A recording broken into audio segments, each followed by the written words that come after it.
Hello everyone, so welcome back to my channel. तो आज मैं आप लोगों को पढ़ाने जा रही हूँ क्लास 10th से एक और कविता, कर चले हम फिदा। तो इस कविता के कवि है कैफे हाजमी जी। तो दोस्तों, आगे बढ़ने से पहले अगर आप मेरे चैनल पर नए हो तो प्लीज़ मेरे चैनल को लाइक, शेयर एंड सब्सक्राइब ज़रूर करना। तो प्रस्तुत पंक्तियों में कवि कहते हैं कि सैनिक अपने आखिरी संदेश में कह रहे हैं कि वो अपने प्राणों को देश हित के लिए न्योछावर यानी बलिदान कर रहे हैं।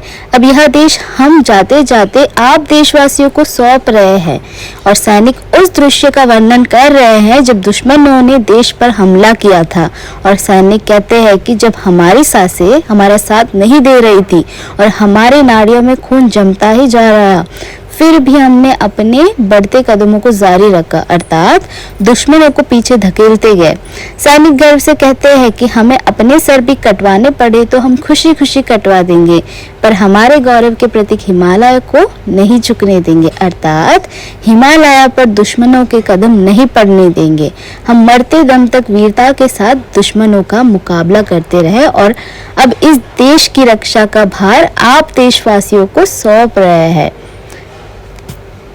और दूसरी पंक्तियों में सैनिक कहते हैं कि हमारे पूरे जीवन में हमें जिंदा रहने के कई अवसर मिलते हैं, लेकिन देश के लिए प्राण न्योछावर करने की खुशी कभी कभी किसी किसी को ही मिल पाती है, अर्थात सैनिक देश पर मर मिटने का एक भी मौका नहीं खोना चाहते।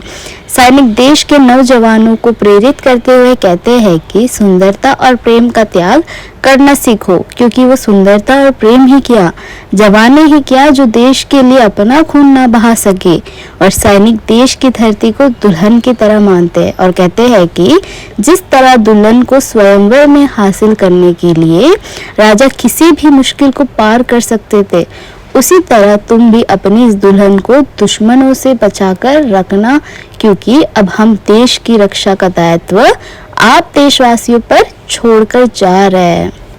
और तीसरी पंक्तियों में सैनिक कहते हैं कि हम तो देश के लिए बलिदान दे रहे हैं, परंतु हमारे बाद भी ये सिलसिला चलते रहना चाहिए, क्योंकि जब भी कोई ज़रूरत हो तो इसी तरह देश की रक्षा के लिए एकजुट होकर आगे आना चाहिए। और जीत की खुशी तो देश का प्राण न्योछावर करने की खुशी के बाद दुगना हो जाता है। और उस स्थिति में ऐसा लगता है मानो जिंदगी मौत से गले मिल रही हो। और अब ये देश आप देशवासियों को सौंप रहे। अब आप अपने सर पर मौत की चुनरी बांध लो, अर्थात अब आप देश की रक्षा के लिए तैयार हो जाओ। और लास्ट वाले पंक्तियों में सैनिक कहते हैं कि अपने खून से लक्ष्मण रेखा के समान एक रेखा तुम भी खींच लो और ये तय कर लो कि उस रेखा को पार करके कोई रावण रूपी दुश्मन इस पार ना आ पाए। और सैनिक अपने देश की धरती को सीता के आंचल की तरह मानते हैं और कहते हैं कि अगर कोई हाथ आंचल को छूने के लिए आगे बढ़े तो उसे तोड़ दो, और अपने वतन की रक्षा के लिए तुम ही राम हो और तुम ही लक्ष्मण हो। अब इस देश की रक्षा का दायित्व तुम पर है।